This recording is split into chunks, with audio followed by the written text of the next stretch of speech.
What happens when the one person destined to cherish you becomes the one who destroys you? For Kira Thorne, life as an Omega in the Silvercrest pack meant keeping her head down, her voice quiet, and her dreams buried. She scrubbed floors in the pack house while others trained for glory.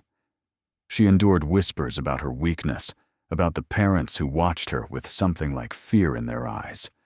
But she told herself it would all be worth it, because somewhere in the pack, her fated mate waited. The moon goddess wouldn't let her suffer forever.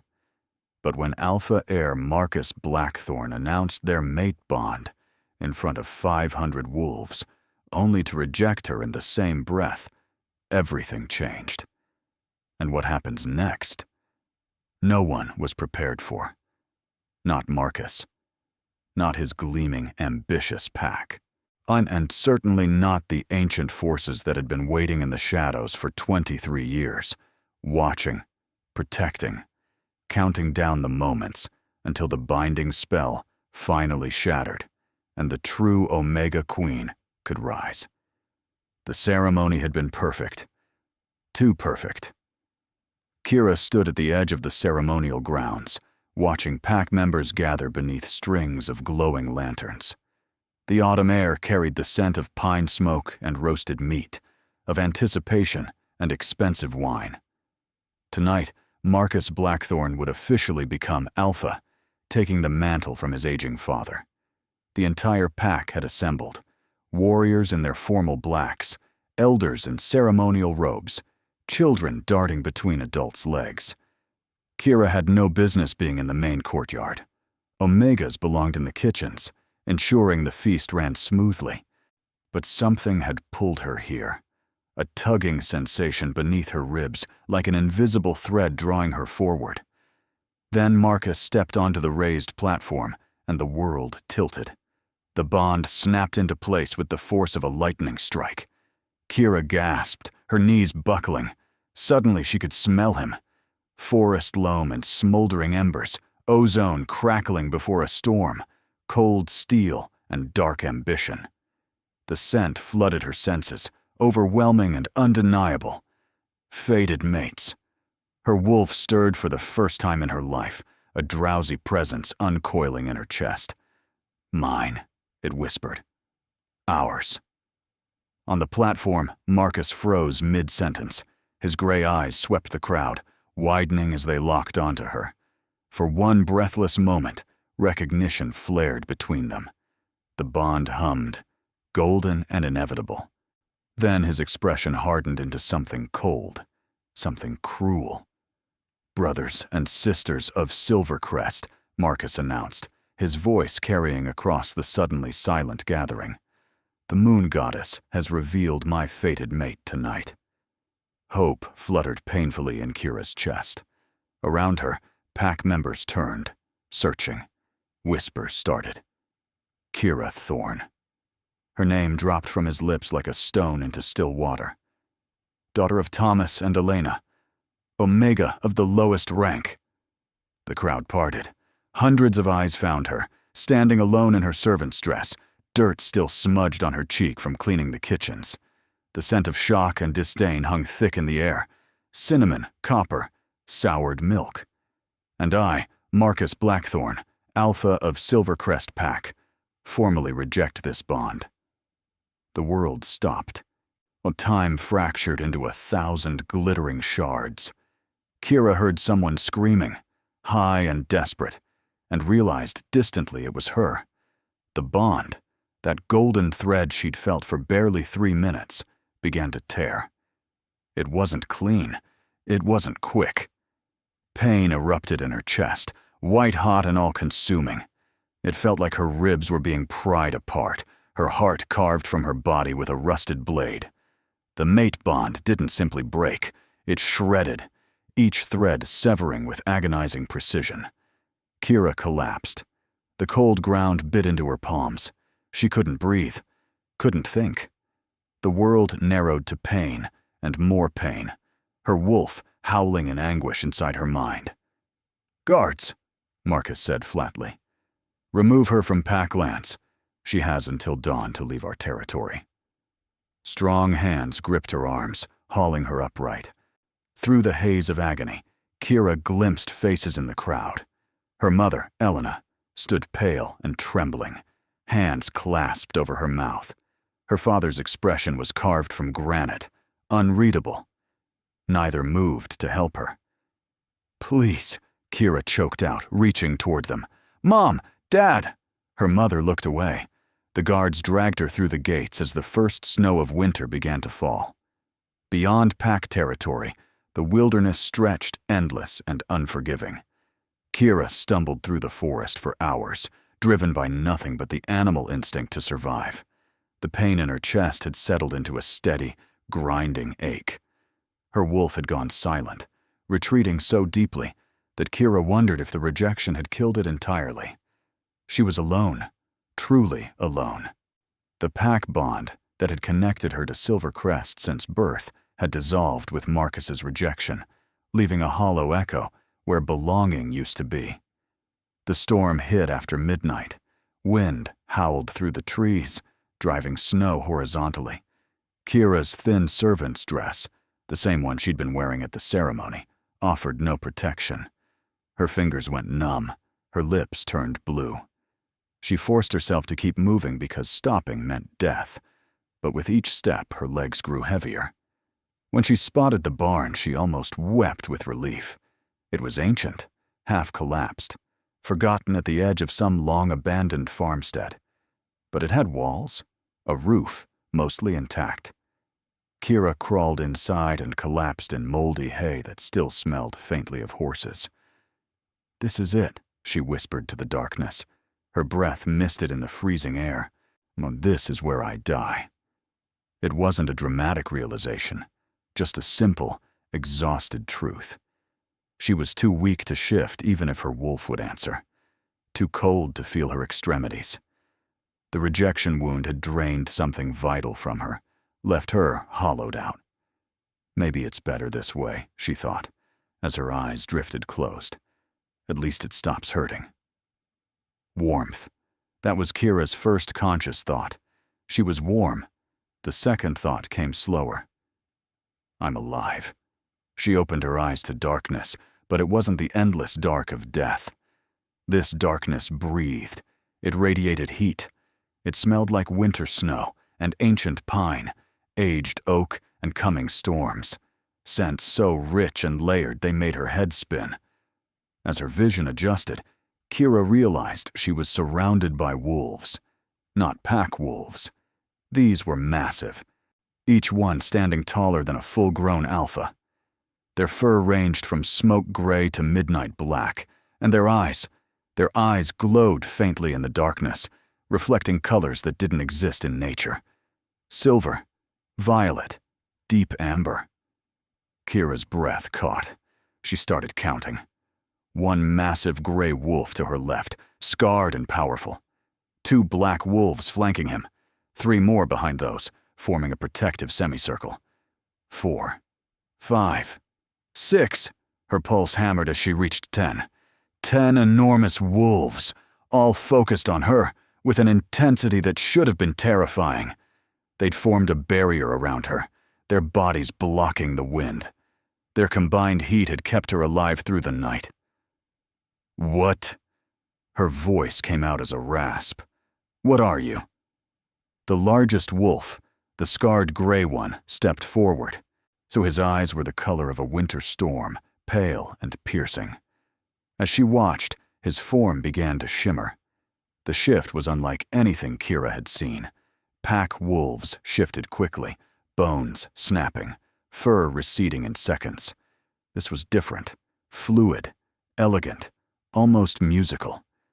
The wolf's form flowed into a man, tall, broad-shouldered, with silver threading through dark hair and a scar cutting across his left eye. He wore simple traveling clothes, but he moved with the absolute authority of someone who'd commanded armies. "We've been waiting for you," he said simply. His voice was deep, resonant, like distant thunder. The scent of winter snow and pine intensified. "My name is Theron Ashwood, and you, Kira Thorne are exactly where you need to be." Kira pushed herself up on shaking arms. "I don't understand. How do you know my name? Why were you waiting? I'm nobody. I'm just, you are the matriarch." Theron dropped to one knee, and behind him, the 9 other wolves bowed their massive heads. "We are the Shadow Guard, sworn by prophecy to protect and serve you. We have searched for 23 years, and now, at last, you're free." "Free?" Kira's laugh cracked into something like a sob. "I was rejected, cast out. I'm dying." "No." Theron's storm-gray eyes held hers. "You're awakening." They carried her to a cave system deeper in the wilderness, a place where hot springs steamed in crystalline pools and ancient symbols covered the walls. The Shadow Guard moved with military precision, posting sentries, building fires, preparing food. Kira watched in dazed confusion as these massive warriors, each one clearly powerful enough to tear through any alpha, treated her with reverent care. "You need to eat," said a female voice. One of the wolves had shifted, revealing a woman with copper-red hair and amber eyes that glowed with inner fire. She pressed warm broth into Kira's hands. "I'm Sarah. I know you have questions. But first, drink. Your body is in shock." The broth tasted like herbs and wild game, rich enough to make Kira's starved stomach clench. As warmth spread through her, her mind began working again. "Theron said you'd been searching for 23 years. That's exactly how old I am." "Yes." Theron settled across the fire, his presence somehow both comforting and commanding.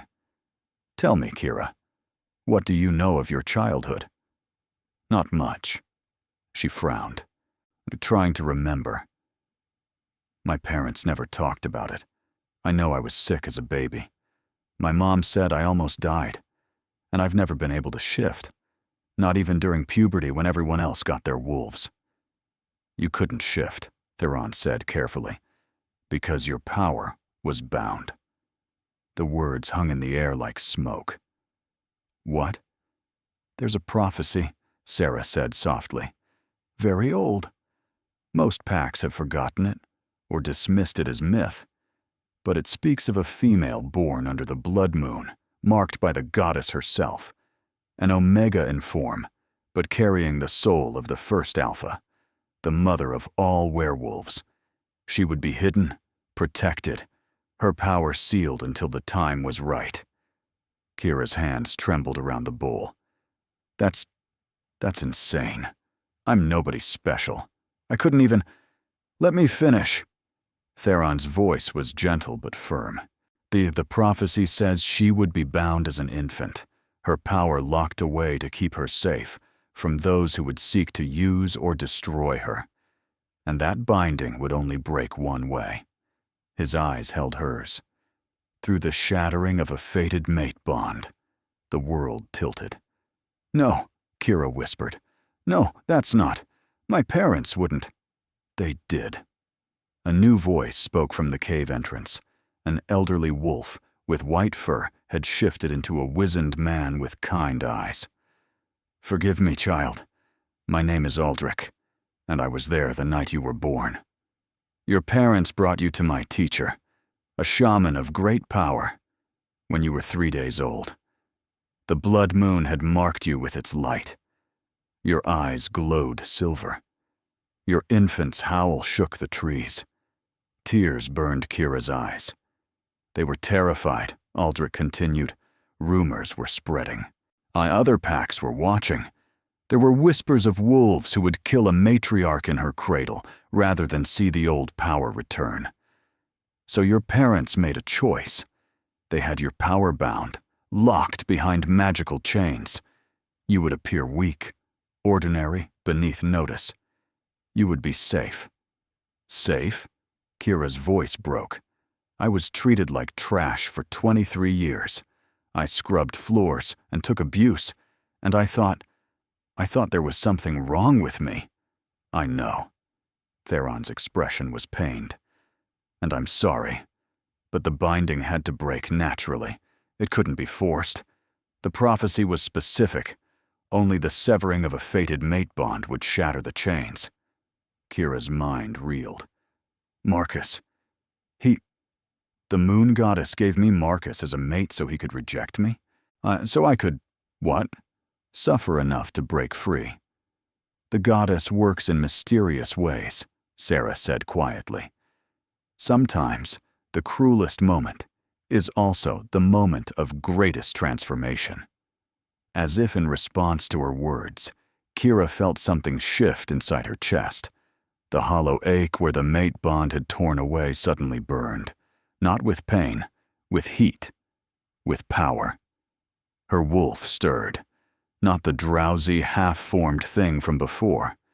This presence was massive, ancient, terrifyingly awake. Hello, little sister, it rumbled in her mind, and the voice was her own but also not. Older, wiser, fierce beyond measure. I've been waiting so long to speak with you, Kira gasped. I can hear, Your wolf is awakening, Theron said, standing quickly. Everyone, give her space. This may be intense. Maybe intense was a hilarious understatement. The transformation started in her bones. Not the sharp crack of a normal shift, but a deep, rolling sensation like tectonic plates moving beneath skin. Kira felt her skeleton begin to flow, reshape, expand. It should have hurt. Shifts always hurt. But this felt like release. Her wolf rose within her, and Kira rose with it. Fur rippled along her arms, silvery white with an ethereal glow.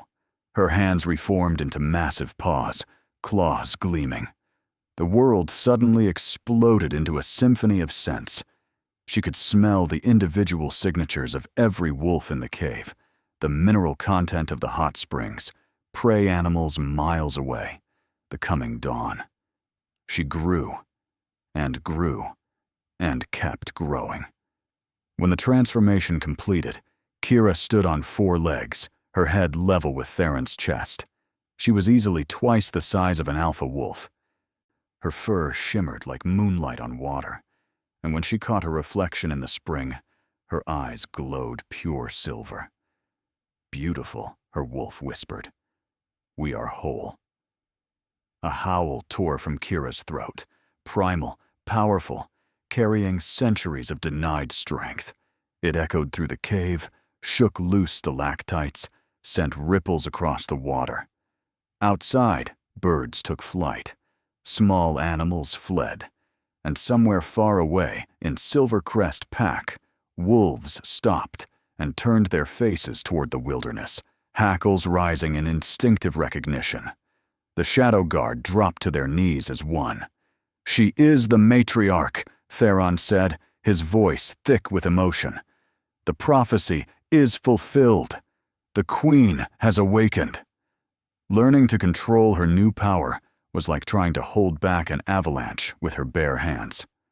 Focus, Theron instructed, circling her slowly. They stood in a clearing 2 days after her awakening, early morning mist still clinging to the ground. Your wolf is pure instinct and ancient memory. You are logic and choice. You must learn to balance both. Kira was in human form, but she could feel her wolf just beneath the surface now, a constant, powerful presence. It's overwhelming. I can smell everything, hear everything. I feel like I'm going to explode. Because you're trying to process it all at once. Sarah joined them, moving with liquid grace. Your senses are 100 times more acute than a normal wolf's. You need to learn to filter. Here, she gestured, and immediately Kira smelled it. Lavender, morning dew, wildflowers, her own scent signature, stronger than before. That's you, Sarah explained. Your unique scent. Everyone has one. But yours is particularly powerful now. It will mark your territory, identify your pack, signal your emotions. Learn to read others' scents like you're reading their souls. Over the following days, Kira discovered that her transformation had unlocked more than just strength and size. She could feel the emotions of wolves around her, taste their fear, or joy, or anger on the back of her tongue. When one of the Shadow Guard, a young male named Rook, injured his leg during training, Kira felt his pain echo through her own body. Instinctively, she pressed her hand to the wound, and golden light flowed from her palm, the torn muscle knitted back together. Empathic healing, Aldrich confirmed, watching with approval. The matriarch exists to protect her pack. Your power will manifest in service of that purpose. But it wasn't just healing. When Kira spoke in her wolf form, other wolves around her felt compelled to listen. Not through force, through an overwhelming sense that she was right, that her word carried the weight of natural law. Command, Theron named it. You could order any wolf below your rank to obey, and they would be physically unable to resist. Use it sparingly. Power like that corrupts easily. The Shadow Guard became her teachers, and, slowly, her family. Each had their own story, their own reason for taking the ancient oath. Sarah had lost her birth pack to rogues and found purpose in the prophecy. Rook was a natural-born fighter who'd been searching for something worth protecting. Aldrich had been Theron's mentor and had dedicated his long life to finding the matriarch, and Theron himself. I was alone for a long time, he told her one evening, as they sat by the hot springs under an ocean of stars. My pack was destroyed when I was young. I wandered for years, angry and lost. Then Aldrich found me. He told me about the prophecy, about a queen who would rise and create a new kind of pack, one based not on dominance and fear, but on choice and loyalty. His storm-gray eyes found hers. I've been waiting for you for half my life, Kira, not as a fated mate. The moon goddess has her own plans for that, but as something equally important, as someone to serve, to protect, to stand beside. The bond that formed between them wasn't the gold thread of fated mates. It was something silver and chosen, forged through respect and trust. When Theron shifted and ran beside her through the forest, their movements synchronized perfectly. When they hunted together, they needed no words. And the others felt it too, that growing sense of belonging. Pack bonds were usually forced, inherited, based on bloodline. But these bonds were different. They formed slowly, deliberately, each member choosing to belong. Days turned to weeks. Kira grew stronger, more confident. Her wolf stopped feeling like a separate entity and became simply another part of herself. She learned to shift in seconds rather than minutes, to control the size and power of her form. She practiced her empathic abilities until she could sense emotional states from 100 yards away. And when the scout from Silvercrest finally found them, she was ready. The warning came from Sarah, who'd been patrolling the northern boundary. She burst into the cave in wolf form, shifting mid-stride. Company. 20 wolves, maybe more. Silvercrest pack. Marcus is leading them. Kira felt ice and fire war in her veins. How far? Less than an hour. They're moving fast. Kira. Sarah's amber eyes were serious. This is a war party. They're not here to talk.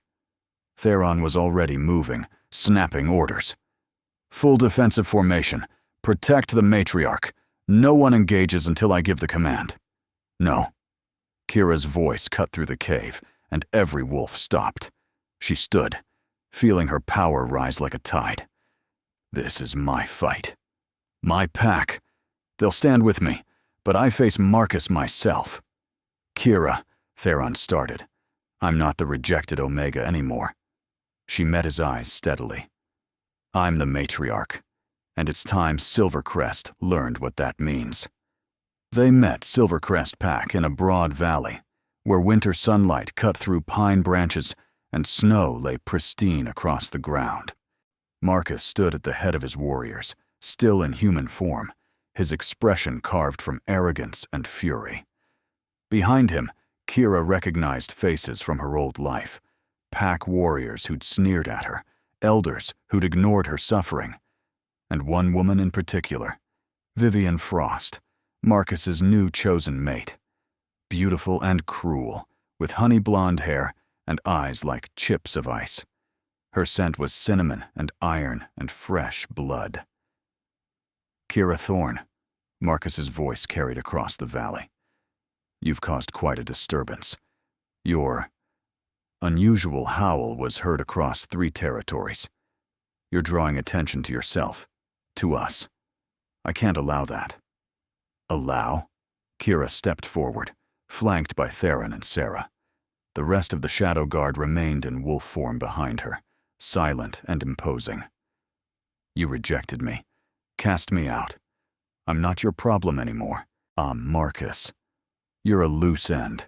His gray eyes were cold. And worse, you're an embarrassment.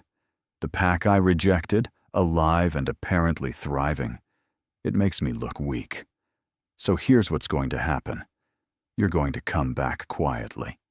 Submit to pack law, accept your punishment for abandoning your pack. Then this all goes away. Kira tilted her head, and the movement was pure wolf. And if I refuse? Then we take you by force. Vivian stepped forward, her voice dripping honey-sweet venom. Though personally, I hope you refuse. I'd love to see what all this fuss is about. You still smell like a weak little Omega to me.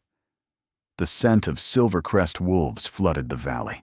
Aggression, bloodlust, anticipation of violence. They expected an easy fight. One weakling Omega and her mysterious companions against 20 seasoned warriors. They had no idea what was coming. Last chance, Marcus said. Submit or face the consequences. Kira smiled, and it was not a kind expression. I think it's time I showed you what the moon goddess really gave you, Marcus, and what you threw away. She shifted. The transformation was instantaneous, human to massive, glowing wolf in the space between heartbeats. Silvercrest wolves gasped, stumbling back. Even in their wildest nightmares, they'd never seen a wolf like this. Kira stood taller than any alpha, her silver fur rippling with ethereal light, her eyes blazing like twin moons. Mine, her wolf growled, and the word rippled through the valley with undeniable power. My territory, my choice, my law. Vivian recovered first, aggressive, stupid, and far too confident. She shifted and launched herself at Kira with a snarl, teeth bared, aiming for the throat. Kira didn't even try hard. She caught Vivian mid-leap with one massive paw, slammed her into the snow, and pressed down with just enough pressure to make breathing difficult. Vivian thrashed, snapped, tried every fighting technique she knew. None of it mattered. Kira held her as easily as an adult might hold a misbehaving puppy. Stay down, Kira said in her wolf's voice, that resonant, commanding rumble that made it physically painful to disobey. Vivian whimpered and went still. Behind Kira, the Shadow Guard shifted, and Silvercrest Pack finally understood their mistake. These weren't normal wolves. They were massive, dire wolves from ancient bloodlines, each one standing as tall as Kira's shoulder, their eyes glowing with supernatural power. They moved in perfect formation, to a wall of muscle and fang and barely contained violence. What? Marcus's voice cracked. What are you? I think it's time someone told you the old stories properly. Theron shifted to human form, utterly unashamed of his nudity or the scars that mapped his chest. There's a prophecy, Alpha Blackthorn, one your pack elders should have taught you. It speaks of the matriarch, the first Omega, blessed by the moon goddess herself, who will rise when werewolf kind has forgotten what it means to honor the gift we've been given.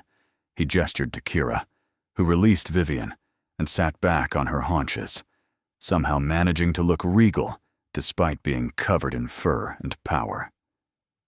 You rejected your fated mate because she was an Omega, Theron continued. You saw weakness where the goddess placed incredible strength. And in doing so, you freed her from the binding that kept her power locked away. Aldrich stepped forward now, ancient and knowing. When Winter's queen rises from ashes of shame, the old blood will remember what the young forgot. She will come clothed in moonlight, speaking with the voice of the First Mother, and she will judge whether wolfkind deserves to continue. The matriarch, Sarah said simply, queen of all wolves. And you, Marcus Blackthorn, just tried to declare war on her. The Silvercrest wolves began to tremble. Some dropped to their bellies instinctively. Others whined, caught between loyalty to their alpha and the overwhelming urge to submit to something far more powerful. Marcus himself had gone pale. This is impossible. She's just... Kira shifted back to human form, and the movement was fluid as water. She stood before him in borrowed clothes, but somehow she seemed larger than life, crowned in invisible authority. Just an Omega, she finished softly. Just the girl you rejected in front of 500 witnesses? Just the mate you threw away like garbage? Her silver eyes held his. Yes, Marcus, that's exactly who I am. And you made a mistake. You didn't just reject me. You awakened me. Marcus dropped to his knees, and the movement was involuntary, his body recognizing what his mind refused to accept. Mercy, he choked out. Please. I didn't know. No. You didn't. Kira walked a slow circle around him. But you knew I was your fated mate. You knew the moon goddess herself chose me for you, and you still threw me away because I embarrassed you, because I didn't fit your image of what a Luna should be. She stopped in front of him, looking down at his bowed head. Here's what's going to happen, Marcus. You're going to return to Silvercrest. You're going to tell your pack exactly what happened here, and you're going to implement new laws. Her voice rang with command. No more Omega abuse. No more treating wolves as disposable because of their rank. No more rejections based on status. Every wolf deserves basic dignity and respect, or you answer to me. Yes, Marcus whispered. Yes, matriarch. And Vivian? Kira turned to where the blonde woman still lay in the snow, trembling. You attacked me unprovoked. Under pack law, that's a death sentence. But I'm not here to rule through fear. She considered. You're banished from Silvercrest. Go rogue, find another pack, I don't care. But you no longer have the protection of any established territory. Vivian's eyes went wide with terror. Being rogue meant being prey, but she nodded frantically.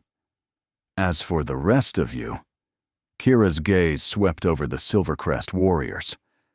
You have a choice. Return with Marcus and accept the new laws, or stay here and pledge to me. Build something better. Something based on respect rather than fear. 3 wolves stepped forward immediately, drawn by the promise of something different. Then 5 more. Then 10.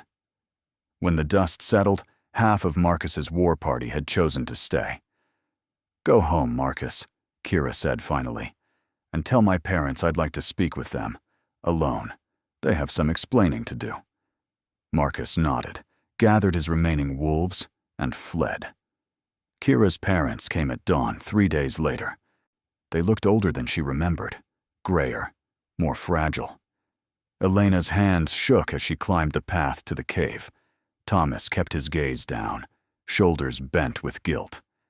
The shadow guard watched them approach with hard eyes, but let them pass. This conversation needed to happen. Kira. Elena's voice broke on her daughter's name. We heard the stories, the rumors. They're saying you're the matriarch, that you... It's true. Kira sat by the main fire, Theron standing guard behind her, silent and protective. Every word. I'm what you were so afraid of when I was born. The power you locked away is free now. Thomas finally met her eyes. We thought we were protecting you. By letting me suffer for 23 years? The anger in Kira's voice was controlled, cold. So, by watching me scrub floors and take abuse and hate myself? We thought if your power was bound, you'd be safe, Elena whispered. There were rumors after you were born. Other packs were watching. Some said a matriarch would upset the natural order, that she needed to be eliminated. We panicked. We chose the binding. And then you never told me. Kira stood, and her parents instinctively took a step back. You let me think I was broken. Worthless. We're sorry. Thomas's voice cracked. We're so sorry. We hoped, maybe you'd just live a normal life. That the prophecy was wrong. We never imagined that I'd find my fated mate at 23. Kira's laugh was bitter. That he'd reject me and shatter the binding in front of the entire pack? No, I imagine you didn't plan for that. Silence fell, broken only by the crackling fire. Finally, Elena spoke. We don't expect forgiveness. We don't deserve it. We just wanted you to know. We did love you. We do love you. We were just so afraid. Kira studied them for a long moment. She could feel their emotions, genuine remorse, crushing guilt, desperate hope for absolution. I won't forget what you did, she said finally, and I won't pretend it doesn't hurt. But, she took a breath. But I understand fear. And I understand making terrible choices because of it. You can stay. Earn your place in the pack we're building. But forgiveness, that's going to take time. Her mother sagged with relief. Her father nodded, accepting the judgment. Thank you, Elena whispered. Thank you for being better than we deserved. Spring came to the wilderness like a benediction. Kira stood on an outcropping, overlooking her territory, and it was truly hers now. Word had spread. Wolves from 5 different packs had come seeking refuge, drawn by rumors of a matriarch who ruled with justice rather than fear. She'd accepted those who proved themselves worthy, built something new from the scattered pieces of broken packs. The Shadow Guard had expanded to include her new wolves, though the original 10 still held positions of highest honor. They'd built a settlement in the valley. Not grand, not yet, but comfortable. Safe. Home. Theron joined her on the outcropping, his familiar scent of winter snow and pine wrapping around her like a blanket. The perimeter scouts are reporting clear, he said. No threats. Everyone's settling in well. Good. Kira turned to face him, and this male who'd been searching for her since before she was born, who'd become her right hand, her closest friend, something precious that didn't need the name mate to be important. Theron, I've been thinking about the future, about what we're building. What about it? The old ways were broken. Alphas dominated through strength. Omegas were treated as lesser. The whole system was poison. She gestured to the valley below. But we're creating something different. A pack where every wolf is valued. Where strength comes from unity, not domination. A revolution, Theron said quietly. A new beginning. Kira's silver eyes found his storm gray ones. And I want you beside me. Not as a mate. That's not our path. But as my first guardian. My second in command. The foundation on which we build this new world. Theron dropped to one knee, pressed his fist to his heart. It would be my honor, my queen. The title should have felt strange, should have been too big, too presumptuous. Instead, it settled over Kira's shoulders like it had always belonged there. She was no longer Kira Thorne, rejected Omega. She was Kira Ashgard, the matriarch, queen of the New Order, protector of wolves who'd forgotten what it meant to be protected. And above the valley, as night fell and the full moon rose, her howl rang out across the wilderness. A promise, a declaration, a beginning. The old world had rejected her, so she would build a new one. And so Kira's journey from powerless Omega to Omega Queen reached its first chapter's close. She'd been broken by betrayal, remade by prophecy, and forged into something the werewolf world hadn't seen in 1,000 years. A leader who ruled not through fear, but through fierce, protective love for those under her care. Her story teaches us that sometimes our greatest suffering becomes our greatest strength. That rejection can be redirection. That the moment when we feel most powerless might be exactly when we're about to discover our true power. But this is only the beginning. What happens when other packs hear of the matriarch? When ancient enemies awaken? When the next blood moon rises and old prophecies speak of trials yet to come? What did you think of Kira's transformation? Have you ever felt rejected or dismissed, only to discover hidden strength? Let me know in the comments below. And if you enjoyed this story, please hit that like button and share it with friends who love powerful werewolf tales. Don't forget to subscribe and ring that notification bell so you never miss the next chapter of Kira's story. Because the wilderness has many secrets yet to reveal. The Shadow Guard has mysteries of their own, and somewhere in the darkness, ancient powers are stirring, watching, waiting for the matriarch to prove whether she truly deserves her crown. Thank you for listening, and we'll see you in the next chapter.